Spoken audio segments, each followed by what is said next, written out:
Hello guys, আসসালামু আলাইকুম। আমরা এখন যাচ্ছি বিলে। বিলের পরিবেশটা খুব সুন্দর, দেখতে যাচ্ছি। বিলে অনেক মাছ হয়েছে দেখতে যাচ্ছি। নতুন করে একটা সাঁকো কাটছে ওখানে, সাঁকোর মুখ বন্ধ ছিল, সেখান থেকে যাচ্ছি আমরা। আমরা দুজন, আমি হচ্ছে পাতলু আর এ হচ্ছে আমার সাথে মোটু।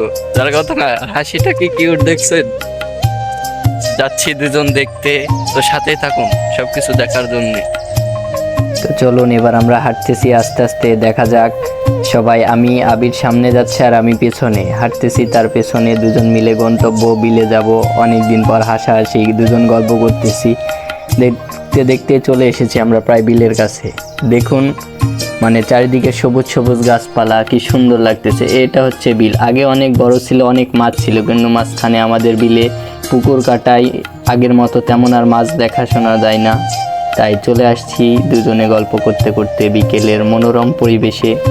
এটা হচ্ছে সেই সাঁকো যেটা দুই পাশে মাটি দিয়ে ভরাট করা ছিল, যার কারণে আমাদের বিলের পুকুরগুলো ডুবে যাচ্ছিল।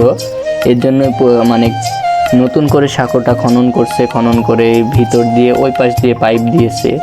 তো অনেক মাছ আছে, ছোট ছোট মাছ দেখেন, দেখা যাচ্ছে না অবশ্য, কিন্তু কাছ থেকে গেলে দেখা যাচ্ছে। আর ও দাঁড়ায় থেকে দেখতেছে যে মাছগুলো কেমন। তো চলেন এবার এ পাশে গিয়ে দেখি কেমন। এ পাশে আমরা তাকাই থেকে দেখতে পাইলাম যে একজন মাছ ধরতেছে।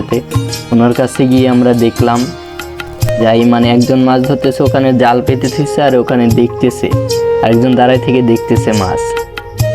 বললাম কি মাছ? বললো যে একটা চ্যাং মাছ, যেটাকে টাকি মাছ বলা হয়, সেই মাছের একটা বাচ্চা দেখে উনি হাত দিচ্ছেন। তারপরে পানির চোটটাও খুব অল্প, যে পাইপ দিয়ে তো বাতাসের কারণে বাতাস আসতে পারে না, যার কারণে পানি অল্প অল্প আস্তে আস্তে আসতেছে। তো আমরা থেমে থেকে দেখলাম যে কেমন মাছ পাইতেছে। দেখুন একটু পরে তুলবে ছোট ছোট সুন্দর সুন্দর মাছ। এদিকে চারিদিকে পানি, এপাশে পানি ছিল না, সাঁকো কাটার পরেই পানি আসতেছে একে একে। তো তুললো, আমরা দেখলাম দুজনে অনেকক্ষণ দাঁড়াই থেকে। তোলার পরে অনেক মাছ দেখতে পাচ্ছেন, কি সুন্দর। গ্রামীণ পরিবেশে আসলে এসব মাছ ধরার ভিডিও দেখলে আমাদের নিজেরও মন চায় মাছ ধরতে। ছোটবেলা কে কে মাছ ধরেছেন কমেন্ট করে জানাবেন প্লিজ। আসলে এমনভাবে মাছ ধরার অনুভূতিটা খুব সুন্দর।